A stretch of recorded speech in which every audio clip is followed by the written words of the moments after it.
kalian hari ini. Semoga kalian sehat selalu ya. Sebelum kita mulai pelajaran kita hari ini, alangkah baiknya kita berdoa dulu.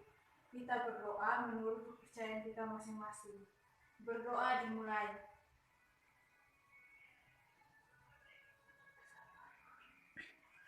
Berdoa selesai. Anak-anak jangan lupa untuk absennya di aplikasi Excel. Baik anak-anak, apakah ada yang masih ingat mengenai materi kita minggu lalu? Oh iya, materi kita minggu lalu tentang fungsi lembaga sosial secara umum, tentang lembaga agama dan lembaga keluarga. Dan pada pagi hari ini kita akan melanjutkan tentang lembaga ekonomi, lembaga pendidikan, dan lembaga politik. Jadi anak-anak, tujuan pembelajaran kita pada hari ini ada 3. Yang pertama, siswa mampu menjelaskan lembaga ekonomi, dan yang kedua, siswa mampu menjelaskan lembaga pendidikan, dan yang ketiga, siswa mampu menjelaskan lembaga politik.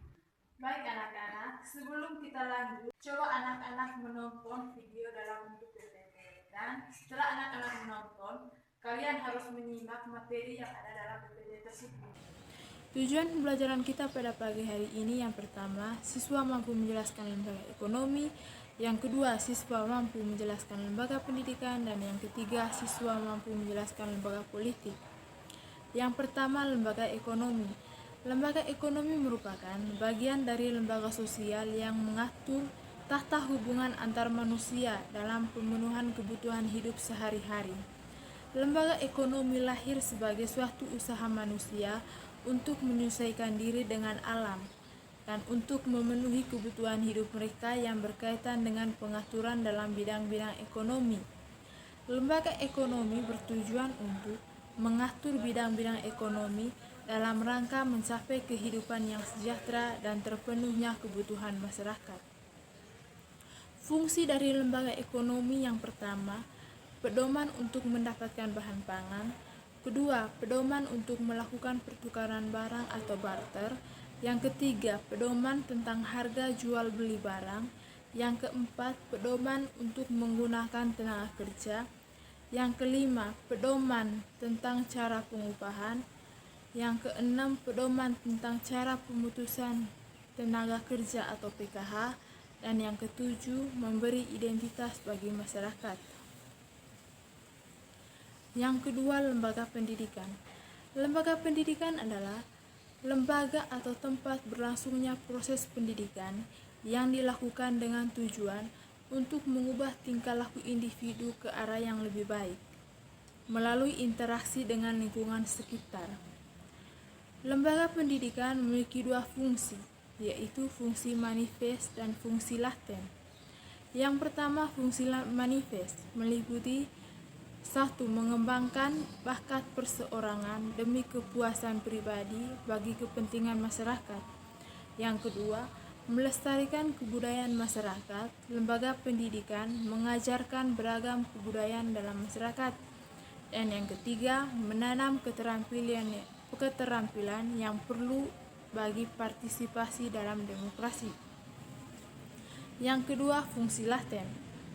Yang pertama, mengurangi pengendalian orang tua. Keikutsertaan seorang anak dalam lembaga pendidikan sekolah akan mengurangi pengendalian orang tuanya karena berperan saat dalam pengajaran dan pendidikan di sekolah adalah cara gurunya. Yang kedua, mempertahankan sistem kelas sosial. Dan yang ketiga, memperpanjang masa remaja. Yang ketiga, lembaga politik.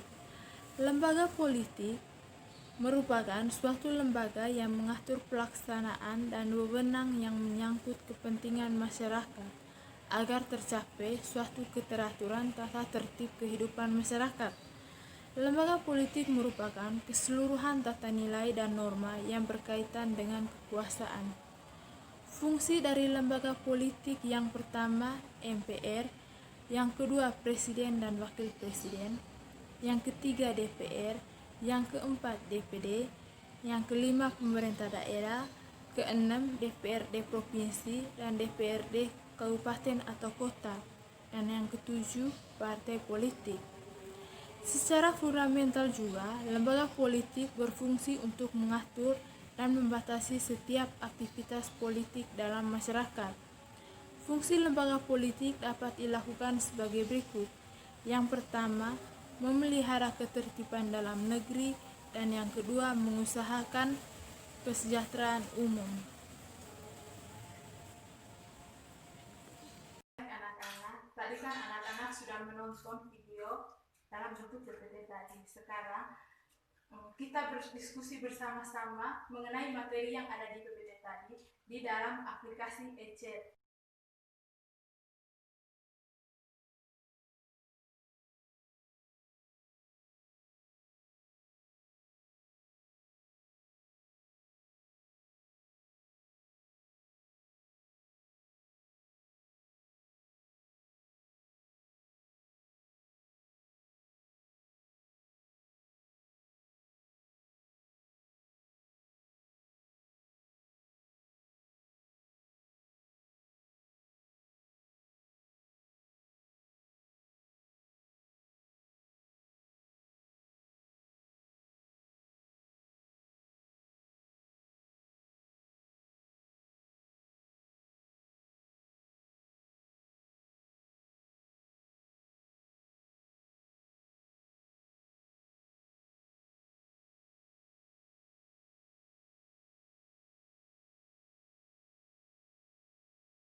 Untuk materi hari ini cukup sekian, dan jangan lupa dipelajari untuk minggu depan. Salam semangat dari Ibu untuk kalian. Selamat siang.